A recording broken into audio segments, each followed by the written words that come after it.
بسم اللہ الرحمن الرحیم وما خلقنا السماء والارض وما بینہما لاعبین کہ اللہ تعالیٰ نے جو یہ آسمان تخلیق کیے ہیں یا جو یہ زمین تخلیق کی ہے، وما بینہما اور جو کچھ آسمانوں اور زمین کے درمیان اللہ تعالیٰ نے تخلیق کیا ہے، لاعبین یہ کوئی کسی قسم کے کھیل کود کے لیے نہیں ہے۔ ہم انسانوں میں یہ ایک غلط تصور پایا جاتا ہے اس کائنات کی تخلیق کے بارے میں کہ یہ کائنات جو ہے یا یہ جو دنیا جو ہے یہ محض ایک ایلوژنری ورلڈ ہے، یہ ایک محض فریب نظر ہے، یہ ایک خواب ہے یا یہ ایک سراب ہے، اس کے اندر کوئی حقیقت نہیں پائی جاتی یا اس زندگی میں کوئی سنجیدگی موجود نہیں ہے۔ یہ تصور جو ہے زندگی کے بارے میں، اس کائنات کے بارے میں بالکل ایک غلط تصور جو ہے وہ پایا جاتا ہے۔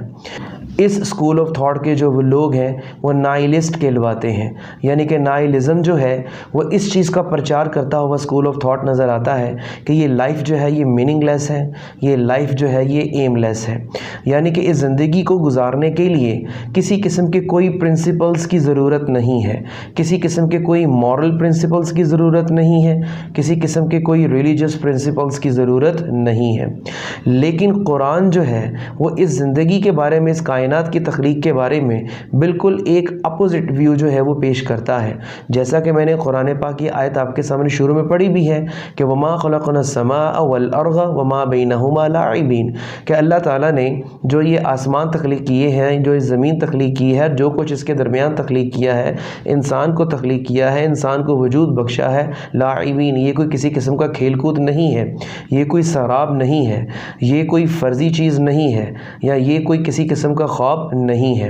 بلکہ اس کے برعکس جب ہم قرآن کی نظر سے یا ویسے بھی ہم لاجیکلی یا عقلی طور پر اگر ہم کائنات کی طرف غور کرتے ہیں یا کائنات کی طرف دیکھتے ہیں تو ہمیں یہ جو کائنات کا نظام جو ہے یہ بے معنی نظر نہیں آتا، یہ سب کچھ جو ہے ہمیں وہ بامقصد نظر آتا ہے۔ جب ہم اس نظام کو پورے کو دیکھتے ہیں تو اس نظام کے اندر ہمیں ایک تناسب نظر آتا ہے، اس نظام کے اندر ہمیں ایک حکیمانہ سوچ نظر آتی ہے، اور وہ حکیمانہ سوچ جو ہے وہ اللہ تعالیٰ کی ذات کے علاوہ اور کس کی ہو سکتی ہے؟ یعنی کہ اللہ تعالیٰ نے جتنا میٹر یہ بنایا ہے ہمارے آس پاس جو کائنات میں بکھرا پڑا ہوا ہے، اس کے جو فزیکل کمپوننٹس ہیں یا اس کے جو کیمیکل کمپوننٹس ہیں ان کے اندر ایک ایسا تناسب پایا جاتا ہے جس کے بارے میں ہم مطالعہ کرنے کے بعد اس نتیجے پر پہنچتے ہیں کہ یہ سب کچھ نہ ہی خود بخود وجود میں آیا ہے اور نہ ہی یہ بے مقصد جو ہے وہ وجود میں آیا ہے، بلکہ اس پوری کائنات کے اندر اور انسان کی زندگی کا تعلق جو اس پوری کائنات کے ساتھ ہے